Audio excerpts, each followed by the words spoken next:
Yes, ashimwe cyane ndabaramukije nitwa Nathalie Nyamoya nk'abandi kumwe na Olivier Hakizimana tumaze iminsi tuko turagira ikiganiro kivuga ku byerekeye ama personality y'abantu cyane cyane mu rugo ariko si no mu rugo gusa ni muri buryo muri rusange ngene abantu bameze ngene tumeze biradufasha cyane kurigira imigenderanire nabo tubana ubwa mbere na mbere nabo tubana mu nzu n'abagenzi n'inshuti nabo dukorana ariko nukuri nashaka kubanza gushimira umuntu wese yandikiye Olivier akanyakira nanje by'ukuri sansama ndafasha akanya kubashimira hari ntahe twumvise zatumye turemeshwa kuko hari abatubwira bati byose ndashaka kuvyandika cyane ndashaka kubivuga mugabo muri rusange baravuga ati ubu nasubiye kubona uwo twubakanye différemment naramutahuye kuko ngo kera hari ibintu nabona umenga tuko turabipfa ariko ntitukibipfa en fait nasanze twapfa ubusa ico kintu carandyoheye cyane muri rusange abantu benshi baraturungikira ayo ma message bakatubwira bati twapfa ubusa en fait c'est une question ya personnalité nitumeze kumwe ntitubona ubuzima kumwe bituma ntashavura rero imaze gutahura umuntu bituma ndashavura n'ijambo ry'Imana bivuga mon peuple périt par faute de connaissance rero iyo umuco udahari burya murapfa ibintu rero hano n'abamama bakuze baturuta cyane banatubwira ati vraiment Imana bahezagire donc ndashimiye umuntu wese dufise ku mutima anadusengera kuko nibaza yuko igikorwa ari mpemo yaragikora umugani wa Paul ati jewe narabivye aporagira ikindi ariko Imana niyo yakujije rero kugira ijambo ryose twoshobora ko two turasangira hano rishobora kudukuza natwe rikadukuza kandi tukabona ubundi buzima différemment kuko narababwiye ko no muri no misi tumaze imisi tubisubiramwo twasuye kuraba aussi notre relation différemment vuga ati tiens bwa wundi no kuraba televiziyo no kuraba emission twabibona ukundi rero n'umunsi dushaka kubandanyiriza kuri ca gice cyo kuvuga aba phlegmatique sinzi Olivier cyo bananiza kutubwira kuvyerekeye abaflegmatique kuko twe twabitangwe kugira tugerageze gusozera niyo temperament kugira tuzosubire kuvuga kuvyerekeye abakolerique niyo personality yanyu misigaye. Urakoze nongeye nanje koramutsa mwese aho muherereye Imana ibahezagire kandi Imana ibandanye bagira neza twararonse intahe nyinshi nkuko dukunda kubisubiramwo ni intahe burya zabubatse usanga ari intahe ziri trop sensible umuntu adashobora gukoresha uku canke ngo azipartage kuko usanga zimplikamo abantu batandukanye n'imiryango yabo ariko turashimira Imana ku bantu baturungikiye intahe kuba ariko baradushingira intahe kuba ariko baranadushimira no kuba ariko baratubwira yuko biriko birabafasha biraryoshe burya kuronka feedback yo kumva yuko hari umuntu uri kurafasha nkuko Nathalie yari arabivuga la fois passée turiko turaraba temperament y'umuflegmatique twarabonye yuko afise temperament igomba gusa n'itandukanye n'iy'umusange kwanza biratandukanye gose arafise utwo bagomba gusa n'umumelancholique ariko ikintu nagomba kuvuga yindi point kuko uyu munsi dusana bagomba kwisoza sinzi ngene no bivuga mu kirundi nuko ari umuntu ari introverti n'umuntu yibikamwo urashobora kubana n'umuntu w'umuflegmatique mukazobana imyaka ingahe ntumenya na cyane ibintu vyamumaritse mu buzima bwiwe ntiwigere ubimenya ku buryo rimwe na rimwe ushobora kudekuvura amahistoire ama mukavuga uti niwe waciye muri ibi wababajwe n'ibi wahuye n'ibi none kubera ko utabimbwira nagomba kubwira cyane abantu bariko baranyumviriza babana n'abaflegmatique kutakubwira ivyiwe ntiwibaze ngo nukukwinuba oya niko bateye niko bameze urumva donc n'abantu bari introverti kandi burya abantu bari introverti usanga ari abantu bari hyper sensible hama rero gusubiramo icyamushikiye cyangwa ibyo yaciyemwo donc ubwa mbere si kamere yabo siko basanzwe bameze urumva kuko kuri bo amajambo afise agaciro kadasanzwe urumva amajambo abasohokamwo umuntu yageranya n'inzahabu asohora amajambo make niyo byitwa yuko yakuganirije umenye yuko yakuganirije biri superficiel umufatiye ku bintu biri superficiel basha umenye ko amajambo azari menshi urumva muvuganye ku mupira muvuganye kuri filme muvuganye ku vya politike biriko biraba muvuganye ku nkuru wumvise hirya no hino ku bugeni bw'abaye hirya no hino donc aho purizumwe ariko ibintu umenga bigomba kwerekera ibintu byiwe ntiyumva ari yareze kubivuga cyangwa kubigaragaza. nicyo gituma uzasanga nk'abantu b'abafirigimatike mu buryo rusange uzasanga kenshi mu bagenzi biwe ari abantu b'imvuzi bakunda kuvuga urumva kuko umwe biramuperameta kumva yuko asosiyariza n'abantu mugabo sampuroto kumva ko afite presiyo yo kuvuga kuko iyo ufise abagenzi batavuga kenshi wirotuva umenga uri mu kibanza aho utegerezwa kuvuga kwa nima. kenshi rero uca usanga abafirigimatike ni abantu baba bakikujwe cyangwa babana n'abantu usanga aribo bakunda kuvuga kuko bo barumviriza nibyo barumviriza cyane kuri icyo cyo kumviriza natali nagomba ndamuhe gatoye kumurake developego n'abantu n'ibyo bibikamwo ibintu n'abantu bitwa ba introverti umuntu yibikamwo ibintu burya ntazi kuvuga bisigura kugira azovuga ikintu azoba n'intambara wowe icumusanga avuga ndagukunda si uko kiba kiri superficiel arakivuga facilement umumelankolike kubera yaciyumviriye arashobora kukivuga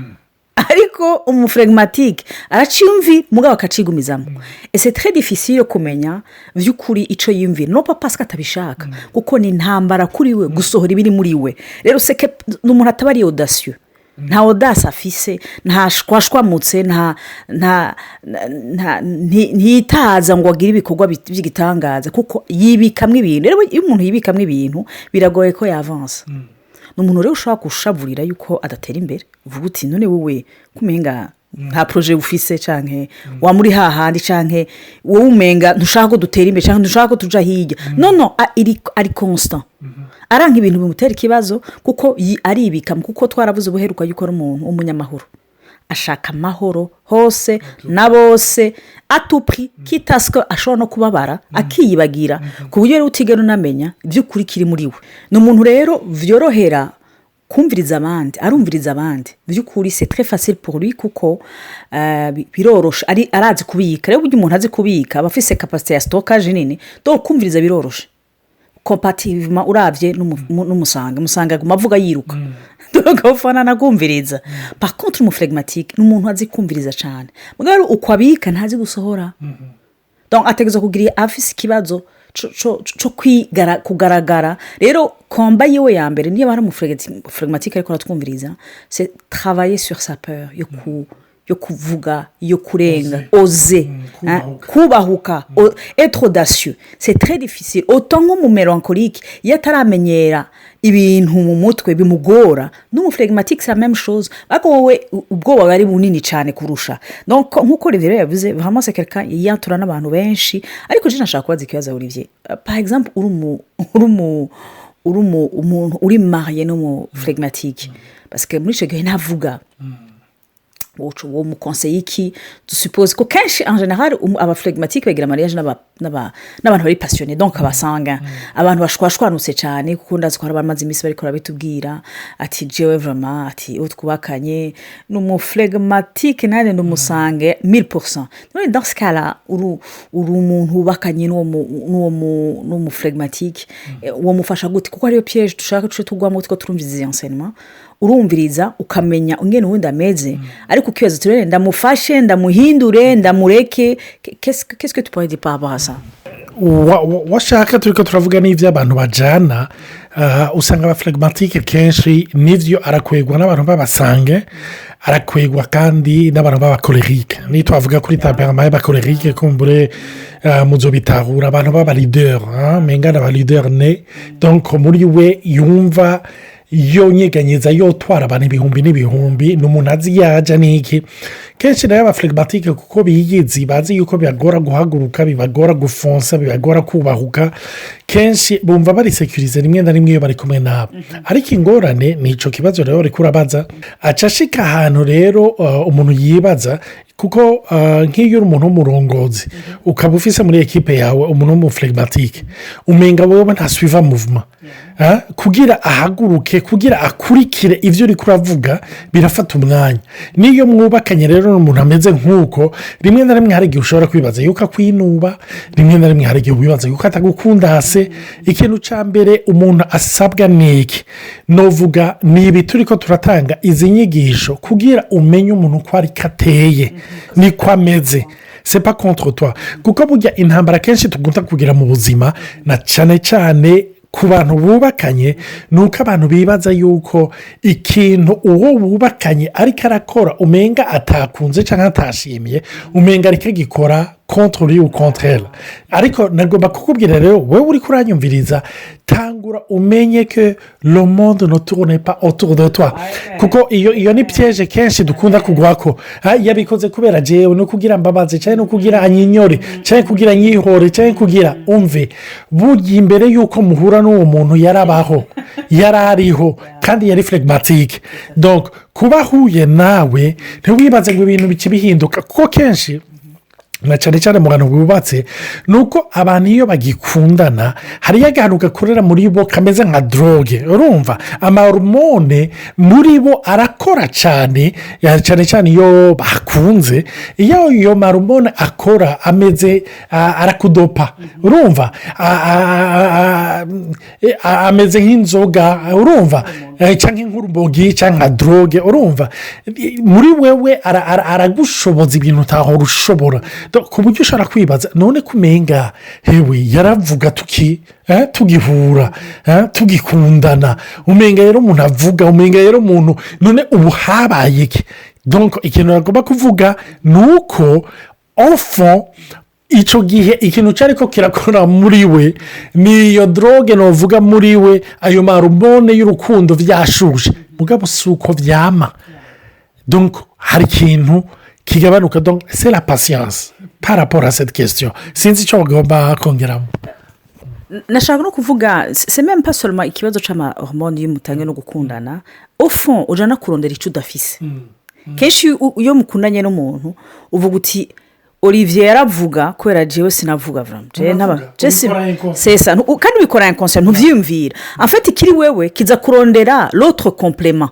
atavyuzi, kandi urumva avec urukundo entre guillemets uratahura ko icyo kintu utagifise. je nabona nti Olivier yaravuga vraiment tukavyarahise, je simvuga nka Olivier ntivyakunda, ugasanga inconsciemment vous vous atterrez parce que vous avez besoin, murakeneraniranye. je nibaza ko n'icyo kintu kiba kirimo hamwe iyo mugiye kubana naho se autre chose, kuko mutegeza kwiyajusta. rero niho utangura kubona yuko kameme none nzokwama ndiko umenga uri kuritangira uwundi. rero nibaza ko iyo piège ndibaza no mu rugo tugira, tukama tweza ko on fait le sacrifice pour l'autre uriyo ko twigirira Imana. kuko izi enseignement tuguma cyangwa izi partage préfère kuvuga gutyo, tuzigira kugira twibutswe yuko duhagarira kuri Kristo Yesu, tutari ngaho kugira nuzuze Olivier ko je n'ai pas nta bushobozi mfise bwo kuzuza Olivier nta bushobozi afise bwo kunyuzuza, ariko kubera namutahuye namenye ingene ameza ari umusanga nanje mu melancholique mugani mana bwa ni kuba turemye différemment, rero dushoboze dukore pour ta gloire. ivyo vuze nivyo. hama kuri ico nyene wariko urabaza none ni attitude nogirana n'umuflegmatique. ubwa mbere no kumutahura niko ameze, ubwa kabiri ni patience, no kwihangana ukamuha umwanya. nimba hari image nogeranya ni umuflegmatique ni nka tortue, aragira umwanya agenda muri karapase yiwe, rero arasohoka rimwe na rimwe kota izuba, na cyane cyane asohora umutwe iyo yumva umenga ari sécurisé. reka umwumvishe iyo sécurité, yumve yuko tu es là pour lui ou pour elle. urumva hama ikindi naco rimwe na rimwe hari igihe bisaba yuko umujyana muri zone donc umukura muri zone de confort yiwe, donc ubigera buhoro of course. nicyo gituma navuze ubwa mbere kumutahura, ubwa kabiri kumwihanganira, ubwa gatatu kumujyana buke buke. rimwe na rimwe burya hari abantu bagiye baratubahura mu buzima. urumva hari nk'abana batoyi benshi baratinya amazi, ariko buke buke bagiye baravyiga bakagenda bamenyera. hariyo abantu batinya kujya dans les hauteurs kubera iki bafise vertige, ariko buke buke iyo umujyana agenda aramenyera. ni ukuvuga mu buzima hari ibintu agenda amenyera, na cyane cyane iyo habaye iyo confiance. ikintu kiba ni iki, umuntu aramutwara buke buke. muribuka inkuru muri Bibiliya ya Gidewoni. Gidewoni umumarayika yaramwiyeretse maze atangura kuvuga ku buzima bwiwe, aramubwira umuhizi w'inkomezi, aramubwira misi yamufitiye. Gidewoni muri we atangura kuraba famiye yiwe. Urumva iyo shajima ntiyari redi, ni nkaho yari kabwira umumarayika uhoraho ati rondera uwundi, nyirekereje nifatiriza ingano cyangwa ndazinyegeze ndeka muri zone de confort yanje niyo metriza nimbi ariko ndayimetriza nimbi ariko niyo menyereye reka nguma. Ariko turabona amajambo yamubwiye yaramukuye muri iyo zone de confort imushira ahantu aho hahandi yagira ubwoba, kuko abaflegmatike baragira ubwoba bwa changement. Twese burya mu buryo bumwe cyangwa ubundi turatinya changement, ariko abaflegmatike bobo birakomeye cyane. Nicyo gituma rero ngomba kuvuga hari igihe umwubahura buke buke umukura muri zone de confort buke buke, kandi hari igihe agenda aronka assurance mu buzima bwiwe. ndakunze cyane iyo example yaje kuvuga ya Gedeon uriko uravuga yuko ni umumarayika w'Imana, kandi kenshi uriko uravuga muri Ancien Testament umumarayika w'Imana en fait c'est l'image de Dieu. Hama ngo yamubwiye rero nibaza yuko même pour le phlegmatique ukaba wimenye ko umuflegmatique egera Imana ikubahure ishire muri wewe, kuko nivyo kora aho tubana iyo tugerageje kuza turafashanya ngi dukomeretsanya, hari igihe dayo utanabona n'ico cyategezo gukora, urashaka kumufasha buhoro buhoro dayo rurongorwa na mpemu yera vy'ukuri. Mugabo ijambo rya vrere mu bohora ari mu kizere mutabara ni ijambo rivuye ku Mana. So nibaza ko ku muflegmatique ikintu conyene cyo muhindura ni Imana. Vraiment c'est ni yihindura umutima ikavaloriza ya force afise ikagabanya na faiblesse afise. Sinzi kindi kintu wokongereza ko gato ku muflegmatique. Ikindi navuga cy'abaflegmatike ni ingabire ishobora kumbure kuvamwo faiblesse n'abantu bari calme donc twabivuze ko ku buryo hariyo mu bagenzi banje cyangwa abantu nari nzi batandukanye nifuza kumera nkabo, kuko je temperament yanje narababwiye mu cigwa ca mbere ndiko ndavuga yuko ndumusange n'umuntu ni exprime facilement,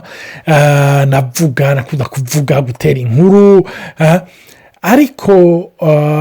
haba nkikuje rimwe na rimwe hagira abagenzi b'abaflegmatike b'abanyamahoro batekereje banumye batavuga. Ndibukana na Natali tugihura yavuga yuko yarazi yuko umugabo azomutwara n'umugabo atavuga, urumva anumye gose, urumva Imana ikimuharera isamirizi yigendera. Donc urumva rero n'umuntu ari calme, n'umuntu atekanye rwose. Hama rero nk'uko Yakobo yaravuze ngo ururimi rumeze nk'umwambi cyangwa rumeze nk'umuriro, urumva ngo ushobora kumetriza ururimi rwiwe ngo n'umuntu ari mature, n'umuntu akuze. Rero abantu bari phlegmatique kumetriza ururimi rwabo ni ikintu novuga coroshe kuko kiri no muri nature yabo, urumva donc ni kado bafise mu buryo budasanzwe, ariko ni n'abantu bashobora gupfa bari gukira kuko batexprimiye icyo bakeneye. Ashobora gusonza ntazokubwira ko ashonje, ashobora kuba babaye afise agahinda ntazokubwira ko afise agahinda, ashobora kuba akenye ntazopfa kubwiye yuko akenye, ashobora kuba ahantu adashobora ibintu ntazopfa abiverbarije ngo abikubwire. Aho rero niho ngarutse kuri cya kibazo wabajije, usaba nawe ubana n'umuntu ameze nk'uyu ko mpemu yera gufasha kugira urengera amajambo avuga, ushobore ego donc ujya odora y'ibyo atavuga, ushobore kugira iyo sensibilité yo kumumenya no kumuganiriza no kwiga kumusohoramo buke buke ikimurimo, kuko birashoboka. Sinzi ko ndibaza yuko umuntu yagerageje kubivuga ko byose. Hama muri audio y'ubutaha tuzovuga ku mukorerike nawe, ariko Imana ibahezagire abatumvirije n'ukuri ntimutinye kutwandikira. Hari abavuga bati mfise ibintu bisanzwe, no kuvuga merci navyo ni ibintu bikomeye, no kuvuga nafashijwe canke no kubaza ikibazo nivyo bidufasha kubumbure kugira ngo dushobore kudevelopa. Imana ibahezagire rero, mugire ijoro ryiza, abandi nabo mugire umunsi mwiza. Yari Natali na Olivier mwari kumwe, bye.